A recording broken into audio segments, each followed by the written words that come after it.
অত্যাধিক বৃষ্টিপাতের কারণে বীরভূমের ময়ূরাক্ষী নদীর জলস্তর বাড়ার ফলে সমস্যা দেখা গিয়েছে।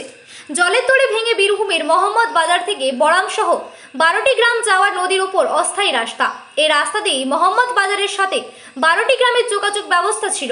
বিপাকে প্রায় 12টি গ্রামের মানুষ নৌকায় করে চলছে যাতায়াত। মোহাম্মদ বাজার আঙ্গানগাড়িয়া থেকে বড়াম যাওয়ার যে অস্থায়ী রাস্তা সেটি নদীর জলের তলে ভেঙে যায়, তাতেই বিচ্ছিন্ন হয়ে যায় এলাকার বড়াম নরসিংহপুর সহ প্রায় 12টি গ্রামের বাসিন্দারা। এলাকাবাসীর দাবি এই সমস্যা নতুন নয়, প্রতি বছর বর্ষার মরশুমে এই অস্থায়ী রাস্তা জলের তলায় চলে যায়, তখন নৌকায় করে ঝুঁকিপূর্ণভাবে যাতায়াত করতে হয়। তাই এলাকায় একটি স্থায়ী ব্রিজের দাবি তুলেছেন স্থানীয় বাসিন্দারা।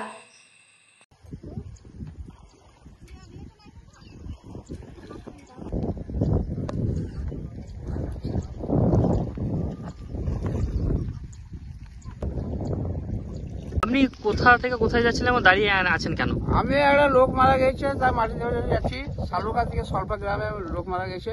কেন দাঁড়িয়ে আছেন? এই ব্রিজ ভেঙে গেছে, ভাষা ব্রিজ ছিল, ভেঙে গেছে। এখন নৌকায় পার হওয়ার জন্য দাঁড়িয়ে আছি। নৌকা ওইদিকে গেছে। কোথায় ব্রিজটা কোথায় ছিল? ব্রিজ ছিল না, এরকম টেম্পোরারি। হ্যাঁ, কোথায় ছিল? কোন জায়গায়? বড়াম।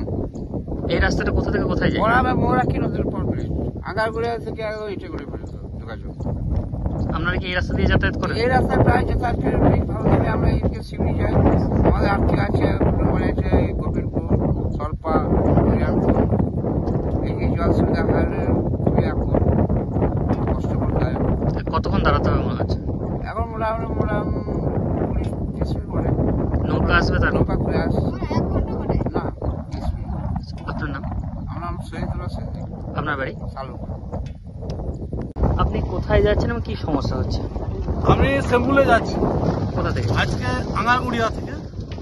তো সেম্বুলিতে আমাদের আজকে ওখানে সামাজিক কাজ আছে, এই কাজের স্বার্থেই যাচ্ছি। কিন্তু দেখতে পাচ্ছেন যে পরিস্থিতি, ময়ূরাক্ষী নদী যেটা সহজে আমরা চলাচল করতে পারতাম, গতকালকে অতিবৃষ্টি এবং জল বাড়ানোর জন্য আজকে এই যে রাস্তাটা ভেঙে পড়েছে, যার ফলে এই নদীর মাঝখানে যে 13টা গ্রাম আছে, এই গ্রাম এলাকার সমস্ত মানুষ প্রচণ্ড কষ্ট করছে।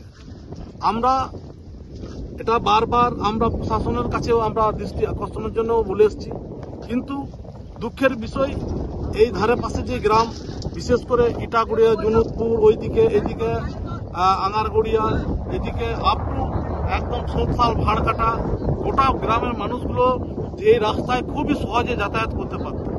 এবং আমাদের যে সিউড়ি যাতায়াতের পক্ষে এই রাস্তাটা হচ্ছে খুবই ভালো, কারণ হাই রোডের যে পরিস্থিতি, দিনের পর দিন গাড়ি ঘোড়ার যে বাড়তে চলেছে, তার ফলে অনেক বিপদ থেকে মুক্ত হওয়ার জন্য আমরা সিউড়ি খুব সহজে যাতায়াত করতে পারছি। কিন্তু আজকের দিন থেকে এই ময়ূরাক্ষী দেখতে পাচ্ছেন, এই ময়ূরাক্ষী কানা নদী, এই নদীর উপর যে যাতায়াতের যে রাস্তাটা ছিল, সেই রাস্তাটা ভেঙে পড়ার জন্য আমাদের খুবই কষ্ট হচ্ছে। এখন কিভাবে যাতায়াত করছে? এখন একমাত্র বিকল্প এখানে নৌকা। এই নৌকাতেই এই এলাকার মানুষগুলো এখন খুবই কষ্টের সহিত যাতায়াত করছে, এবং এই নৌকাতে যে কোনো মুহূর্তে গাড়ি ঘোড়া পারাপার করছে, এবং যে কোনো মুহূর্তে এখানে বিপদ হওয়ার আশঙ্কা মনে করছে। এগুলো আগামী দিনে যাতে প্রশাসনের এগুলো দৃষ্টি আকর্ষণের জন্য এগুলো বলছি, যাতে এখানে কোনো রকম যদি একটা যাতায়াতের কোনো ব্রিজ যদি হয়, তাহলে মানুষগুলো, এই এলাকার মানুষগুলো, বিশেষ করে নদীর বদ্বীপ, ওই পাশে একটা নদী আছে, এই পাশে এই নদীর মাঝে 13টা গ্রামের মানুষ, বা এই পাশ ওই পাশ যে সমস্ত গ্রামের গুলো সহজে যাতায়াত করছে, এগুলো খুবই সহজভাবে যাতায়াত করতে পারবে বলে আমাদের মনে হয়। আপনার নাম? আমার নাম রামচন্দ্র মার্টি। আপনার বাড়ি কোথায়? আমার বাড়ি আঙ্গারগুড়ি।